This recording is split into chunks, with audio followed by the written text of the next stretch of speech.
down, I know you got me, baby.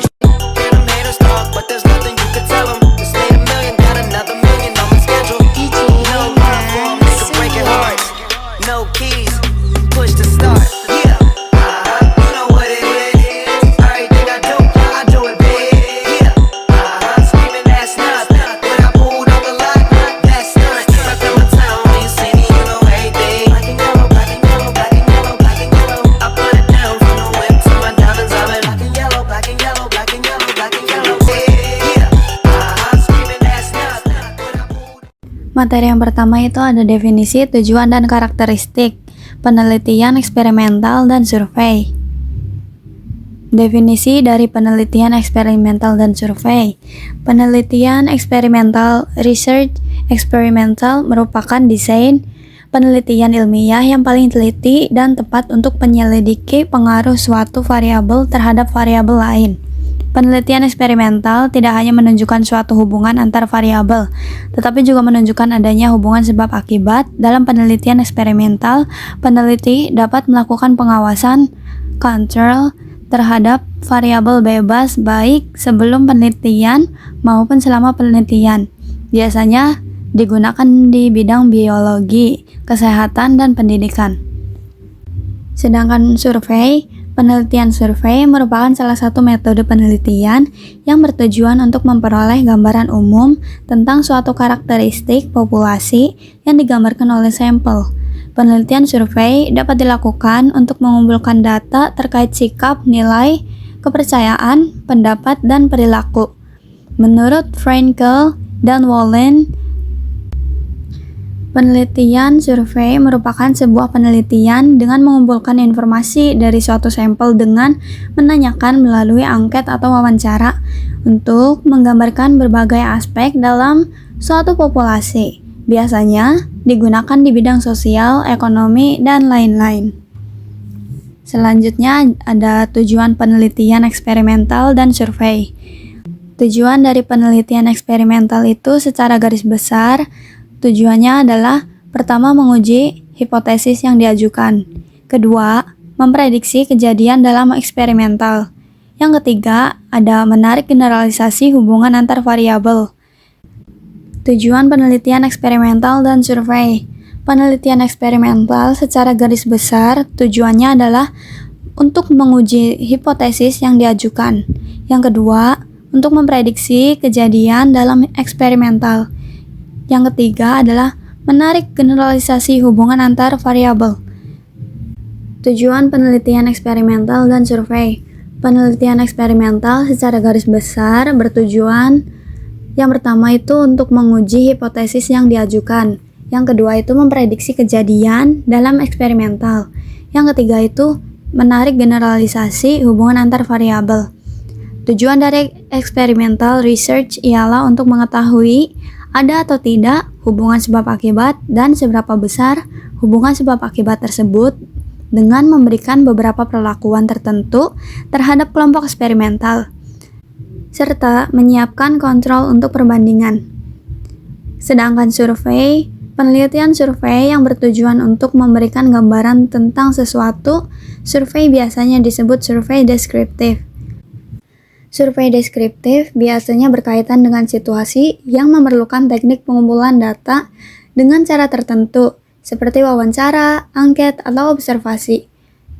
Apabila survei deskriptif menggunakan teknik statistik, maka statistik yang digunakan adalah statistik deskriptif, seperti tendensi sentral, ukuran penyebaran, dan ukuran korelasi. Yang selanjutnya ada karakteristik penelitian eksperimental. Yang pertama ada ekuivalensi statistik dari subjek kelompok yang berbeda. Kelompok-kelompok yang mempunyai perbedaan tersebut merupakan kesamaan dalam seluruh aspek yang berkaitan dengan variable dependent. Yang kedua itu ada terdapat suatu perbandingan di antara dua kelompok atau lebih, berfungsi untuk mengkomparasikan pengaruh sebuah kondisi terhadap kelompok yang lain dengan pengaruh kondisi yang lain terhadap kelompok yang berbeda. Yang ketiga ada terdapat manipulasi perlakuan. Manipulasi perlakuan merupakan peneliti mengkontrol terhadap kelompok subjek mana yang akan diperlakukan khusus. Yang keempat itu ada terdapat pengukuran untuk masing-masing variabel dependent. Hal ini bermaksud bahwa variabel dependent yang hasil perubahannya sebagai fokus penelitian eksperimen bisa diukur secara kuantitatif. Yang kelima, ada penggunaan statistik inferensial. Statistik inferensial dapat menggeneralkan hasil terhadap kelompok individu yang lebih luas di luar populasi atau subjek. Yang keenam itu ada terdapat desain yang bisa mengontrol dengan kuat variabel asing.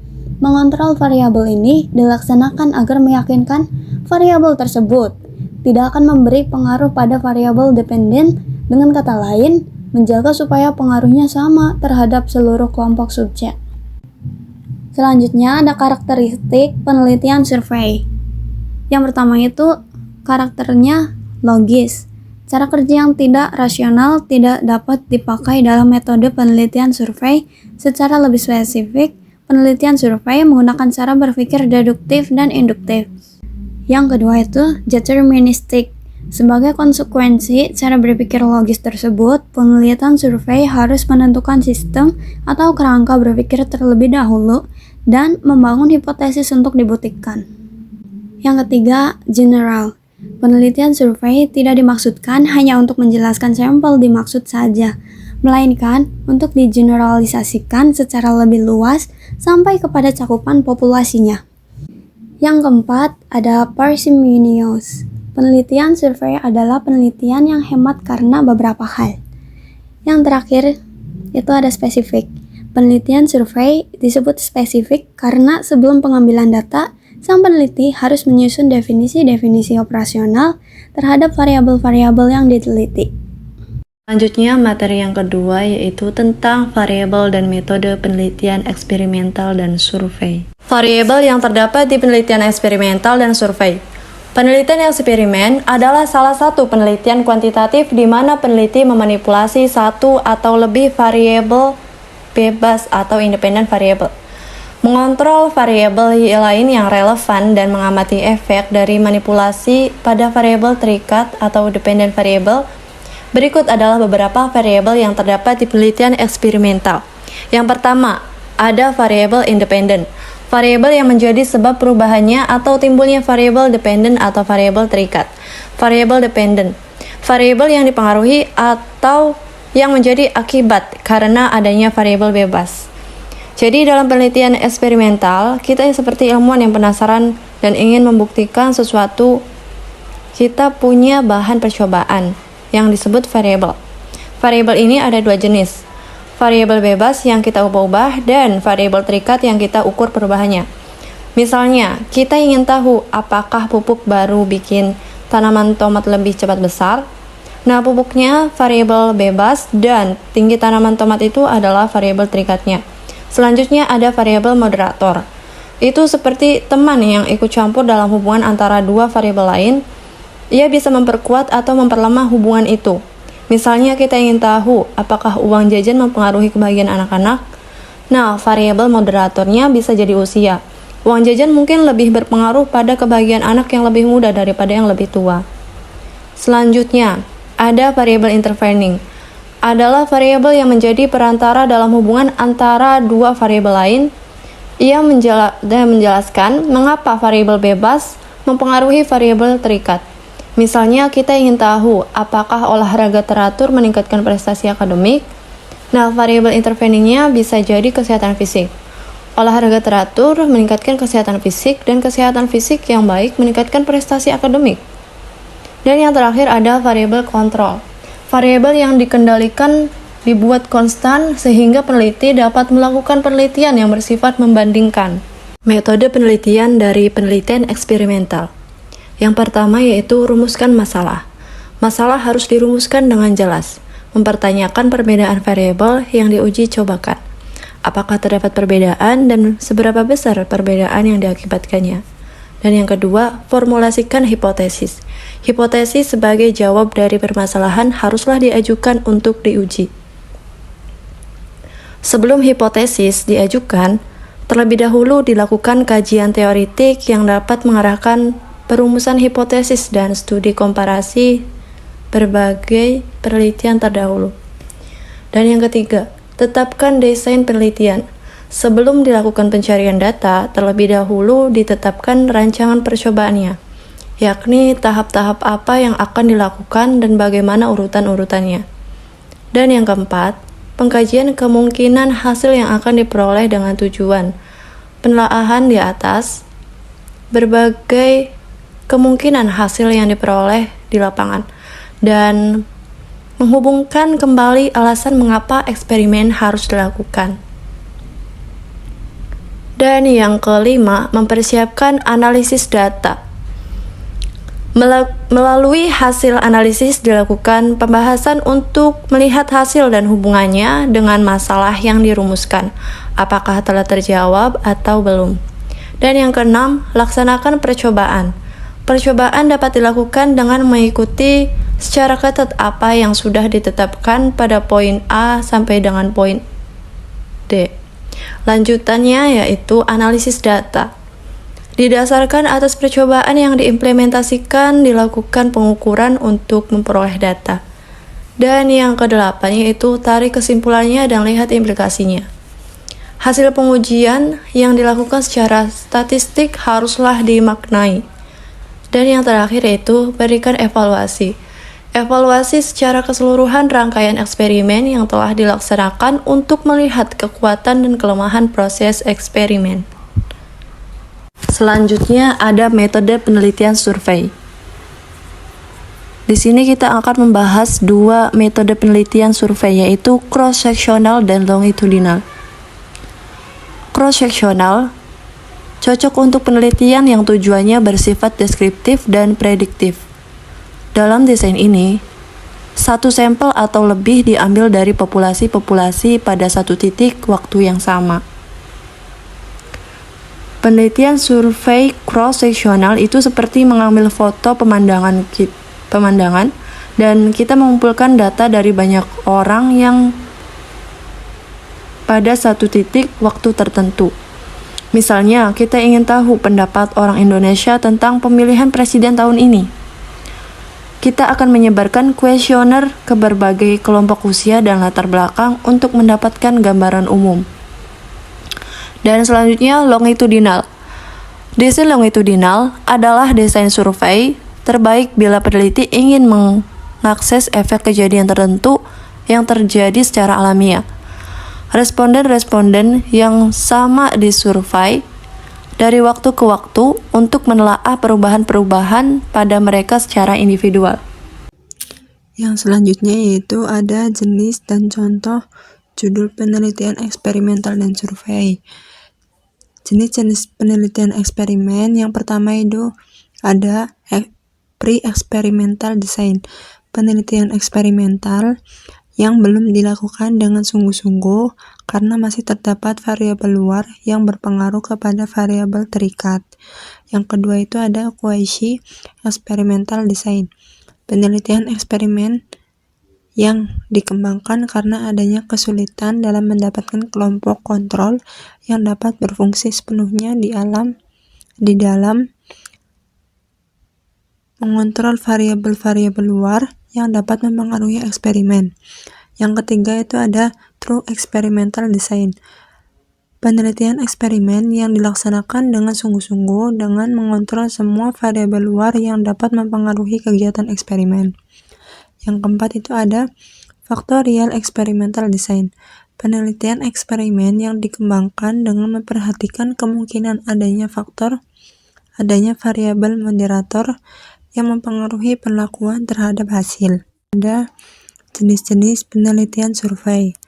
Yang pertama itu ada mail survey atau metode pengumpulan data yang cukup praktis karena peneliti hanya perlu mengirimkan kuesioner kepada responden melalui email. Yang kedua itu ada internet interview. Kuesioner berbentuk link form yang mampu diakses oleh siapa saja seperti Google Form, tipe Formcorn, Monkey Survey, Client Heartbeat, Soho Survey, Survey Gizmo, dan Survey Planet. Yang kedua itu ada personal interview. Peneliti melakukan wawancara secara langsung lapangan sesuai pedoman wawancara yang telah dibuat sebelumnya. Yang terakhir itu ada focus groups discussion. FGD adalah diskusi terfokus dari suatu grup untuk membahas suatu masalah tertentu dalam suasana informal dan santai.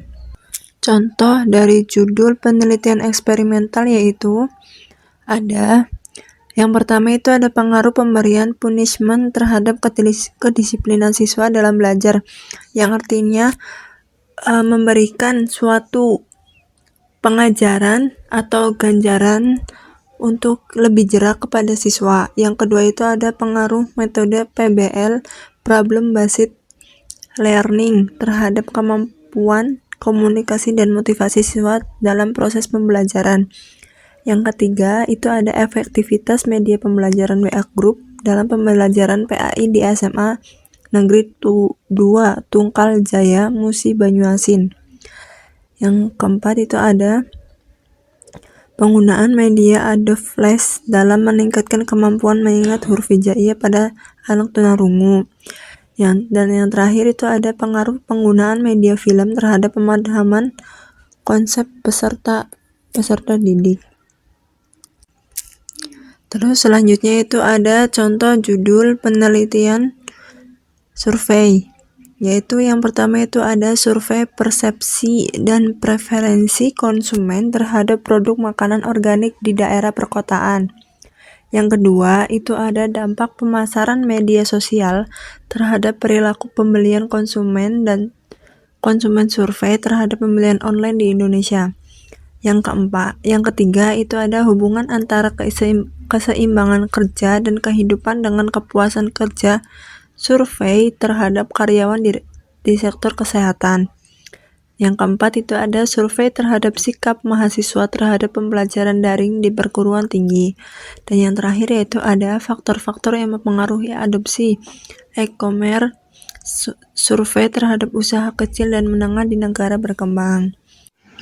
Berikutnya ada kelebihan dan kekurangan penelitian eksperimental dan survei. Penelitian eksperimental memiliki kelebihan, yaitu satu-satunya tipe penelitian yang memberikan kesempatan kepada peneliti untuk secara langsung mempengaruhi variabel penelitian. Yang kedua, satu-satunya tipe penelitian yang mampu menguji hipotesis tentang relasi hubungan sebab akibat. Yang ketiga, temuan yang diuji dengan penelitian eksperimental seringkali diteliti ulang oleh peneliti lain, sehingga meningkatkan validitas dan reliabilitas temuan tersebut. Lalu ada kekurangan dari penelitian eksperimental. Yang pertama, keterbatasan eksternal validitas. Hasil temuan penelitian yang sulit untuk digeneralisasikan di dunia nyata, karena penelitian dilakukan dengan sangat terkontrol. Yang kedua, manipulasi variabel yang tidak etis, terutama jika penelitian tersebut melibatkan makhluk hidup, seperti manusia ataupun hewan. Yang ketiga, biaya dan waktu, karena penelitian eksperimental membutuhkan sumber daya yang signifikan dalam waktu dan biaya, terutama yang melibatkan eksperimen besar, terutama yang di dalam lab. Yang berikutnya ada penelitian survei. Memiliki kelebihan, yaitu kemampuan mengumpulkan data dalam jumlah yang besar, sehingga waktu relatif singkat dan dengan biaya yang lebih rendah dibandingkan metode penelitian yang lain. Yang kedua, penelitian survei mengorganisir data secara sistematis dan terstruktur, sehingga memudahkan peneliti dalam analisis kuantitatif. Yang ketiga, hasil penelitian dapat digunakan untuk populasi yang luas, sehingga hasil penelitian dapat digeneralisasikan jika mengambil data sampel yang representatif. Lalu ada penelitian survei yang memiliki kekurangan, yaitu kekurangan dalam keterbatasan memadai perspektif responden, karena penelitian survei lebih cocok untuk pertanyaan yang sifatnya kuantitatif. Munculnya potensi bias dalam pengumpulan data. Hasil yang diperoleh dapat dipengaruhi oleh cara pengambilan sampel atau pengaruh dari cara pertanyaan diajukan. Yang ketiga, responden yang tidak menjawab atau non-response. dapat mempengaruhi hasil validasi dari hasil survei, terutama jika responden yang tidak menjawab tersebut memiliki karakteristik yang berbeda. Lalu ada persamaan dan perbedaan penelitian eksperimental dan survei dengan penelitian kuantitatif lainnya. Yang pertama dari segi aspek tujuan, objek penelitian, metode pengumpulan data, analisis data, analisis kuantitatif, perangkat lunak analisis data, dan hasil penelitian. Yang pertama, tujuan. Deskripsi kuantitatif yaitu menggambarkan fenomena atau karakteristik suatu kelompok, kejadian, atau populasi secara sistematis menggunakan data numerik. Lalu, ada tujuan dari penelitian komparatif, yaitu untuk membandingkan atau mengukur dua atau lebih perlakuan dalam suatu variabel atau beberapa variabel sekaligus. Lalu, tujuan dari penelitian korelasional adalah mengukur kekuatan dan arah hubungan antar variabel. Lalu ada tujuan ex post facto, yaitu menentukan penyebab dari suatu akibat berdasarkan data yang ada. Lalu ada tujuan dari penelitian eksperimental, yaitu meneliti sebuah kemungkinan sebab akibat menggunakan satu atau lebih perlakuan terhadap kelompok eksperimental. Lalu ada tujuan dari penelitian survei, yaitu memberikan gambaran tentang sesuatu karakteristik populasi yang digambarkan melalui sampel. Lalu ada objek penelitian dari penelitian kuantitatif, yaitu objek penelitian deskripsi kuantitatif, yaitu suatu populasi atau fenomena yang terjadi. Fokus penelitian yaitu untuk menggambarkan suatu objek dan subjek yang sedang diteliti tanpa adanya rekayasa. Lalu ada objek penelitian komparatif, yaitu untuk membandingkan dua perlakuan atau lebih suatu variabel atau beberapa variabel sekaligus. Lalu ada objek penelitian korelasional, yaitu untuk menyelidiki atau membuktikan sejauh mana keterkaitan atau keeratan hubungan suatu variabel dengan satu atau lebih variabel lainnya. Lalu ada objek penelitian ex post facto, yaitu untuk mempelajari peristiwa yang telah terjadi, kemudian merunut ke masa lalu untuk mengetahui faktor-faktor yang menyebabkan timbulnya peristiwa tersebut. Lalu ada objek penelitian eksperimental. Kelompok eksperimental yang diberikan beberapa perlakuan tertentu untuk mengetahui ada atau tidaknya hubungan sebab akibat. Lalu ada objek penelitian survei, yaitu suatu populasi yang karakteristiknya digambarkan melalui sampel. Lalu ada metode pengumpulan data.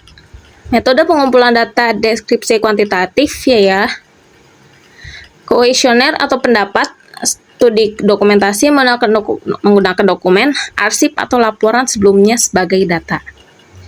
Lalu ada metode pengumpulan data komparatif, yaitu dilakukan sealami mungkin dengan melakukan pengumpulan data dengan suatu perintah. Pengumpulan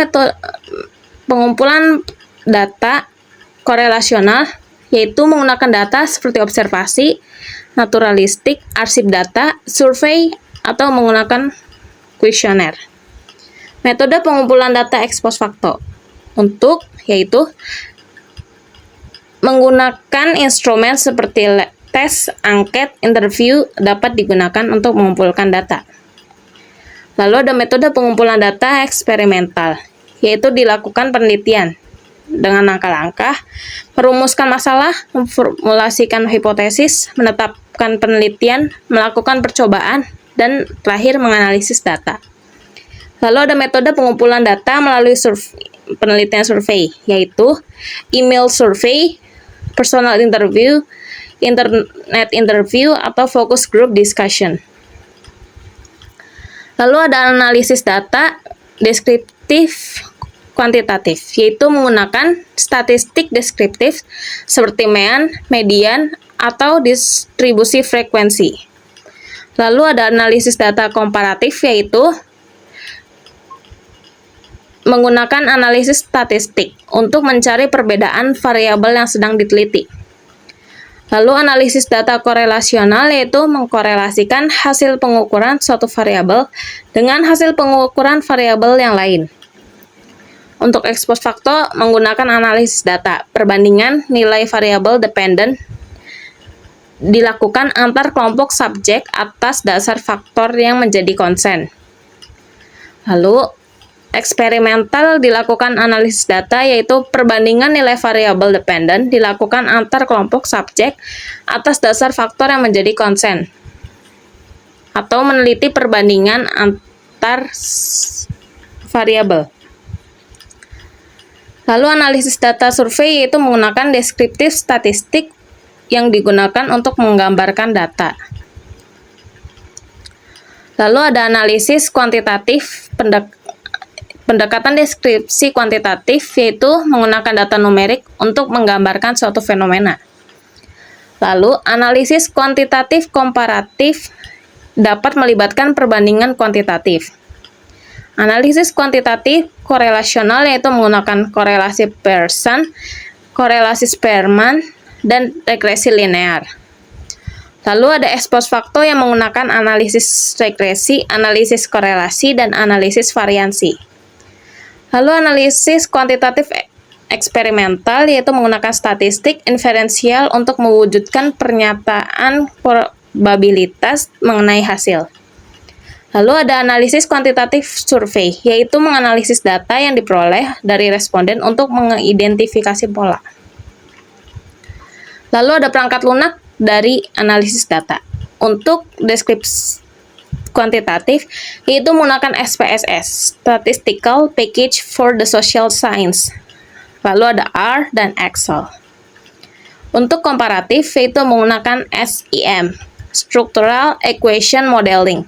Lalu ada Minitab, lalu ada PLS, Partial Least Squares.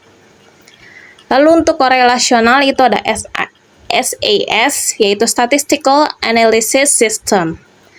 Lalu ada SPSS, yaitu Statistical Package for the Social Science. Lalu ex post facto menggunakan SAS, yaitu Statistical Analysis System, dan Microsoft Excel. Lalu untuk eksperimental menggunakan SPSS, yaitu Statistical Package for the Social Science, dan R. Untuk survei menggunakan SAS, yaitu Statistical Analysis System, Microsoft Excel, dan SPSS, Statistical Package for the Social Science. Lalu ada hasil penelitian. Deskripsi kuantitatif bersifat numerik dan terstruktur, dan seringkali disajikan dalam bentuk grafik, tabel, atau statistik. Lalu komparatif, hasil penelitiannya menekankan pada bagaimana seluruh unsur dalam komponen penelitian terkait antar satu sama lain. Lalu ada korelasional yang memiliki hasil penelitian, simpulan yang berisi tentang hasil analisis deskriptif, dan pembahasan tentang hal yang diteliti dengan menggunakan bahasa yang mudah dipahami. Lalu ada ex post facto yang memiliki hasil penelitian berupa pernyataan sebab akibat dalam penelitian ini yang perlu dilakukan dan disusun secara hati-hati. Lalu ada hasil penelitian dari eksperimental, yaitu data disajikan dalam format yang terstruktur dan sistematis, seperti tabel ataupun grafik, dan bisa berupa simpulan hasil yang menunjukkan adanya hubungan sebab dan akibat. Lalu hasil penelitian dari survei, yaitu bersifat terstruktur dan jelas untuk menggambarkan temuan yang diperoleh dari data yang telah dikumpulkan responden. Lalu ada kesimpulan. Penelitian eksperimental atau research eksperimental merupakan desain penelitian ilmiah yang paling diteliti dan tepat untuk menyelidiki pengaruh suatu variabel terhadap variabel lainnya. Penelitian eksperimental tidak hanya menunjukkan suatu hubungan antar variabel, tetapi juga menunjukkan adanya hubungan sebab akibat, dan peneliti memiliki kontrol yang baik dalam penelitiannya. Lalu, tujuan dari penelitian eksperimental adalah untuk meneliti sebuah kemungkinan sebab akibat dengan menggunakan satu atau lebih perlakuan terhadap satu atau lebih kelompok kontrol yang tidak diberikan perlakuan. Lalu, ada jenis penelitian eksperimental yaitu terdiri dari pre-experimental design, quasi-experimental design, true experimental design, dan factorial experimental design. Lalu, ada penelitian survei. Penelitian survei merupakan salah satu metode penelitian yang bertujuan untuk memperoleh gambaran umum tentang suatu karakteristik populasi yang dapat digambarkan oleh sampel. Penelitian survei yang bertujuan untuk memberikan gambaran tentang sesuatu hal. Survei biasa disebut dengan survei deskriptif. Penelitian survei memiliki karakteristik tersendiri yaitu logis, deterministik, general, parsimonious, dan spesifik. Lalu, metode penelitian survei dibagi menjadi dua tipe, yaitu cross-sectional dan longitudinal.